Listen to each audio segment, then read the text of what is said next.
নমস্কার, জয় মা তারা, জয় গুরু বামদেব। আমি জ্যোতিষগুরু দ্রোণাচার্য। দর্শক বন্ধু, মা লক্ষ্মী মা লক্ষ্মী হচ্ছেন ধনের দেবী। তিনি সুখের দেবী, ঐশ্বর্যের দেবী। সুতরাং আমরা যারা আর্থিক কষ্টে ভুগি, যারা আয় নেই পর্যাপ্ত পরিমাণে কিন্তু ব্যয় প্রচুর পরিমাণে আছে, যারা ঋণে জর্জরিত হয়ে যাচ্ছ, তাদের জন্য আজকের এই টোটকা কী করতে হবে।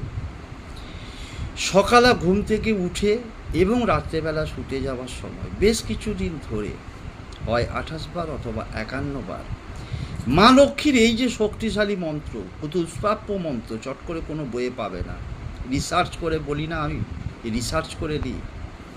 মন্ত্র স্ক্রিনে দেখাচ্ছে ওং পরমাওই নব। মা লক্ষ্মীর অত্যন্ত প্রিয় মন্ত্র এবং শক্তিশালী মন্ত্র। ওং পরমাওই নম, এই মন্ত্রটাকে 28 বার অথবা 51 বার জপ করবে, দুবার করে করবে। সকালে ঘুম থেকে উঠেই একবার বিছানায় বসে, আর রাত্রেবেলায় শুতে যাওয়ার সময় বিছানায় বসে। দেখো, কয়েকদিনের মধ্যেই তোমার অর্থ আসতেই থাকবে।